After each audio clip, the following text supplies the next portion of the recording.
Hey folks, what's up? Last year in the beginning I started up my game plan of 2018, and it was a very interesting year filled with some excitement, but a metric ton of disappointment. There were a few rises, but a lot of falls from start to finish, honestly. For me personally, despite what certain games turned out to be, I still was able to meet a lot of awesome people through them and have some good experiences. So for that I can thank them, and you the people that watched. I don't know where things will go from here, but this is something that I'll need to make for myself too. Perhaps this year may be different, maybe not, but either way, there's always a new game plan to make.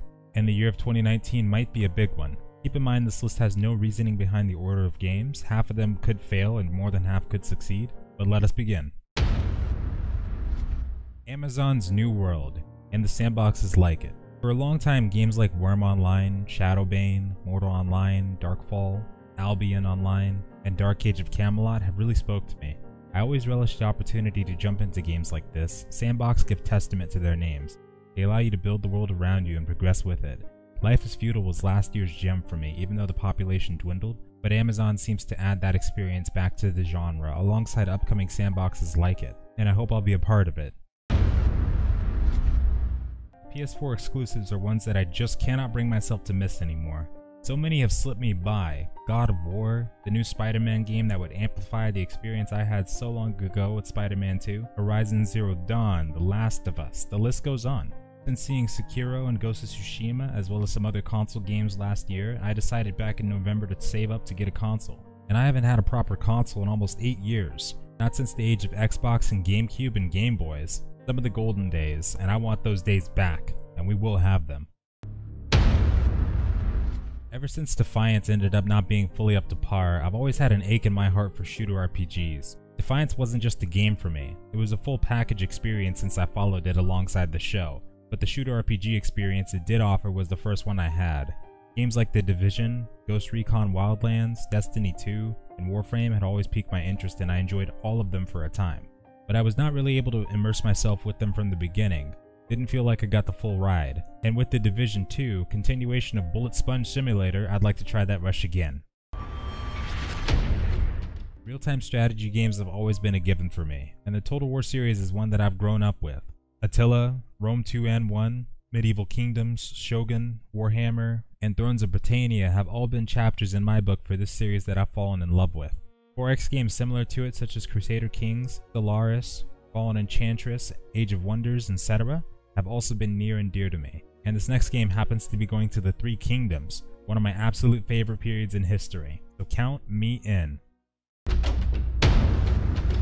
And as for number whoops, my bad. This is supposed to be strictly a list of games that I'm planning on playing or testing or hoping to be testing in 2019. But I must have got my games I can't wait to release in 10 years from now mixed up with this one. My apologies. Here we go. Certainly I've always had a soft spot for space games, especially space sandbox ones. I don't know why, but there's always been something so alluring about the final frontier. Whether it be in an MMO aspect or strategy, it didn't matter. There was always something about it. Ever since EVE Online, I've fallen in love with space games like Starpoint Gemini, the X series, Space Engineers, No Man's Sky after the reiteration, Elite Dangerous, etc. And maybe this year games like Dual Universe and the one that shall not be named may have something to offer in this regard. Now I know that people have said that in terms of classic experiences, when the game goes back to how they first started, whether through private servers or official means, they aren't the same. There's games that I personally very much regret not playing during their primes, games like Ultima Online and Star Wars Galaxies, though the very first game I ever played was old school RuneScape, so I guess it wasn't all that bad in that regard. The World of Warcraft Classic is one that I have to play. Not for nostalgia, but because I never had the opportunity to fully experience classic WoW. Unfortunately for me, back in 2004 when I did play, I was young and dumb. I was whispered from a random person about a supposed pet trial, and needless to say, long story short, my account got stolen and I was too naive to try to figure out how to get it back. I also never had any idea how popular World of Warcraft would grow to be, and it was my mistake for not trying to experience it further. So that's why I plan to play it this year. For better or worse, I must claim that experience I lost back, and I still remember my first time going into Gnomeregan. Simply bliss that was. Pantheon, Rise of the Fallen, and games like it that are coming out and have come out already to seek to bring back that old school MMORPG feel that we all know and love. I believe this one is a gem of its kind, and it certainly deserves to be developed to the fullest extent. I don't mind the fact that there really isn't PvP aspects. I mean, we have more than enough games with that to go around. It'll be nice to take charge on focusing towards the environment side of things. A more relaxed experience this game will be, I hope.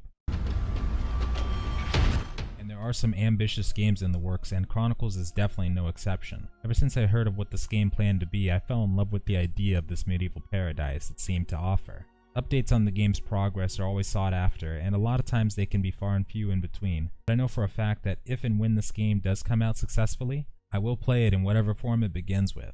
Perhaps what I'm really hoping for is all a pipe dream, but I'm willing to find out if it's real for sure. Domain selection is scheduled for Q1 this year, so we'll see what the world of Valyria brings us.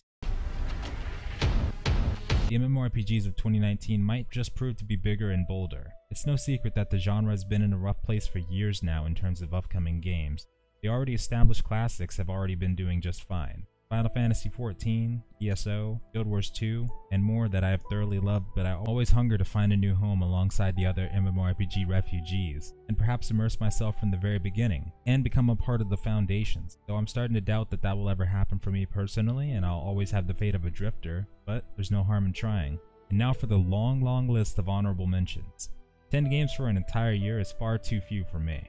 I have no idea if I'll even be able to get the chance to play all these. I mean, my 9 to 5 wallet is already hurting, and there will more than likely be way more than this list, but the ones I do know are ones like Rune, Valhalla, Final Fantasy XIV Shadowbringers, Skull and Bones, Anthem, Days Gone, Imperator Rome, Orbis VR Reborn, Crowfall, Camelot Unchained, Outworld, Saga of Leucemia, Ashes of Creation, Breach, Ember Sword, Lost Ark, The Warhorn, Project TL, Justice Online, Lord of the Rings MMORPG, The Last of Us 2, Conqueror's Blade, Dragon Age, Cyberpunk 2077, The Outer Worlds, Blade and Sorcery, Age of Wonders Planetfall, Enderal, Left Alive, Genesis Alpha 1, Hytale, Valheim, Biomutant, The Walking Dead last season, more VR games, and the Guild 3. There will certainly be a lot to play and a lot to do. I honestly wish there was more time in a day, but I'll do my best. That's all we can ever really do, right? And most importantly, sometimes we must never forget to do that which lets us stay true to ourselves.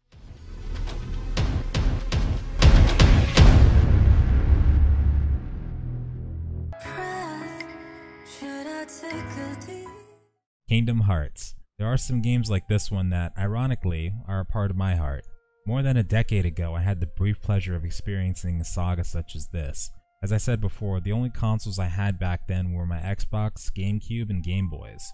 In terms of a PlayStation, it was always my brothers who had them, and one of them had this game that I could only play when they weren't. I wasn't that good at all of a gamer back then. I mean, I got stuck on the Ansem fight at the end of the first one constantly, and I have no idea if I'd be much better at it now. But when I did get to experience it, it was something unlike anything I've ever seen in the years since. And the way the songs touch me. I mean, the lovely Hikaru is part of my playlist to this day. It's never a bad day to listen to some simple and clean, seriously. And so the third is upon us, and it's the one that I can't miss. For me, it's something I have to do. I cannot neglect this one and watch it pass me by as I have the rest since the very first and second game. I wouldn't be able to sleep at night. I may love games in series like Mountain Blade, Dragon Age, Fable, Two Worlds, the Gothic series, Elder Scrolls, Total War, Dark Messiah, Lord of the Rings, and so many more. But the Hearts is where I once lived, and I'm going home one last time.